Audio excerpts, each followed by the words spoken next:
Gauri Suryavanshi. S मराठीमध्ये आपलं स्वागत. वळूया आजच्या बातमीकडे.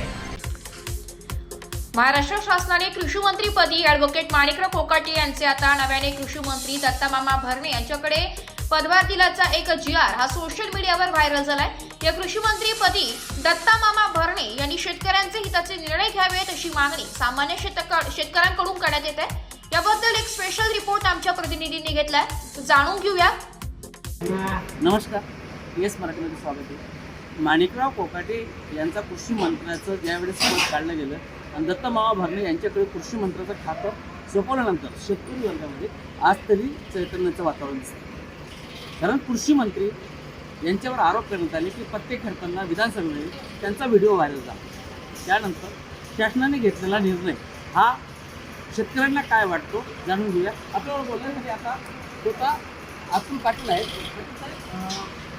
दत्तामामा भरणेकडे कृषी मंत्रिपद दिलं आणि माणिकराव कोकाटे यांचं पद काढून घेतलं. काय समजा पद दिल्याने काढल्याने फक्त माणसं बदलतात, पण तो शेतकऱ्याप्रतीचा जो विचार आहे तो बदलला गेला पाहिजे. पद बदललं किंवा माणूस बदलला त्याच्याने काही फरक फार जास्त काही पडत नाही. पण जो माणूस आता कोणी नवीन दिला असेल त्यांनी शेतकऱ्याप्रती आपली भावना तशी ठेवली पाहिजे की जेणेकरून शेतकऱ्याचं भलं होईल, शेतकऱ्याचं कल्याण होईल. या प्रतीचा ज्या वेळेला तो माणूस विचार करेल त्यावेळेस खऱ्या अर्थाने शेतकऱ्याला त्याचा काहीतरी बेनिफिट झाल्यासारखं होईल. तुम्ही कोणी माणूस बदलल्याने काय होत नाही. गाडी बदलली म्हणजे रस्ता बदलत नसतो, रस्ता महत्त्वाचा आहे. तो रस्ता तिथं शेतकऱ्यापर्यंत गेला पाहिजे, हाच एक मुद्दा आहे महत्त्वाचा. बरं, एकंदरीत शेतकऱ्याची जी अपेक्षा आहे, आता तुम्ही तरुण शेतकरी आहात, कॉलेज सोडलेलं आहे आणि शेती करतायत, तुमची काय मागणी असणार आहे? आमची मागणी का खतं भाव हे थोडे स्वस्त पाहिजे, शेतकऱ्यांच्या गरजा भागवल्या पाहिजे, कर्जमाफी झाली पाहिजे.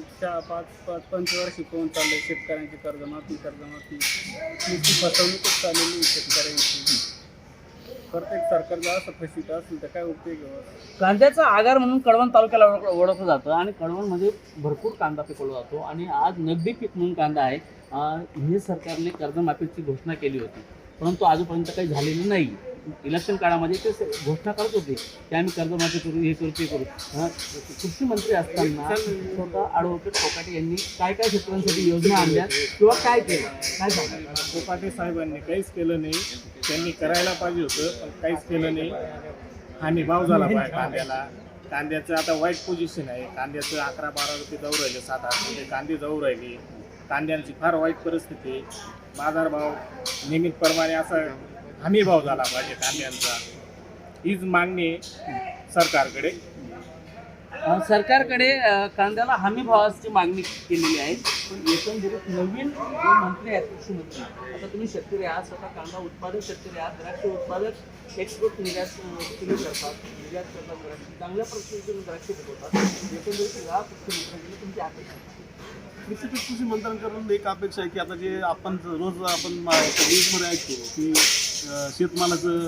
शेतमालासाठी लागणारं जो खते बी बियाणे याचं जे लिंकिंग आहे खतांचं, ते लिंकिंग कुठेतरी थांबवलं गेलं पाहिजे. ठराविकच लोक त्याच्यामध्ये ते लिंकिंग करून मग त्याच्यासोबत हेच तुम्हाला घ्यावं लागेल, तेव्हाच तुम्हाला या रेटमध्ये ही वस्तू मिळेल, ती वस्तू मिळेल. ती लिंकिंग कुठेतरी बंद झाली. पेस्टिसाईडच्या ज्या किमती आहे त्या कुठेतरी आधारभूत किमती जे ठरवल्या पाहिजे, त्या आवाच्या सवा काहीतरी किमती आहे त्याच्यावर काहीतरी एक प्रतिबंध सरकारकडून आला पाहिजे. आणि जो शेतकऱ्यासाठी ज्या काही योजना आहे, ज्या आपण म्हणतो की त्या फक्त कागदावरच चालू असतात, त्याच्या ॲक्च्युली किती लोकांना बेनिफिट मिळतो, किती लोकांना त्या तिथपर्यंत पोहोचायला त्याला किती त्या शेतकऱ्याला खर्च होतो. उतारा काढायला गेला का त्याला वीज टाकावं लागतं आधी, मग तिथून पुढे त्याची प्रोसेस सुरू होते. मग तिथं त्याला एखाद्या गोष्टीचं ₹1,00,000 अनुदान मिळालं असेल त्याच्यापर्यंत जाऊ त्याला ₹50,000 घेऊन पोचतो तो. बरोबर, एक टेबल पुसता तिथपर्यंत जाईपर्यंत त्या बिचाराला एवढ्या सगळ्या अडचणी आहे. आणि आता ज्या शेतकऱ्यांच्या जी कर्ज आहे, आता ज्या जिल्हा बँकेच्या शक्तीच्या वसुल्या चालू आहे, आज लोक आत्महत्या करताय. महाराष्ट्रात रोज 8 शेतकऱ्यांची आत्महत्या होत आहे. माझ्या दत्तामामांना काय सांगा?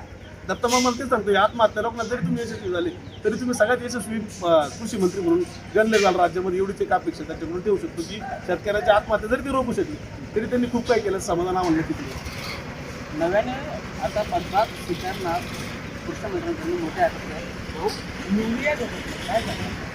युरियाचं असं झालं सध्या 250 युरिया दुकानदार 3-3.5 यामध्ये शेतकऱ्याला युरिया देत आहे.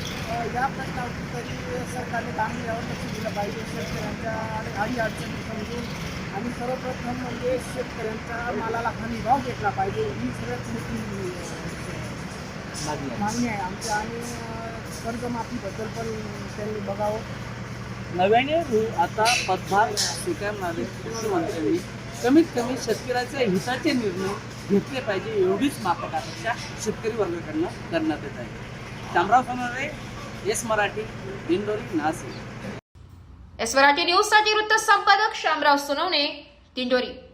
अशाच नवीन ताज्या घडामोडी जाणून घेण्यासाठी आमच्या एस मराठी न्यूज चॅनलला लाईक करा, शेअर करा, सबस्क्राईब करा आणि बेल आयकॉनला क्लिक करायला विसरू नका.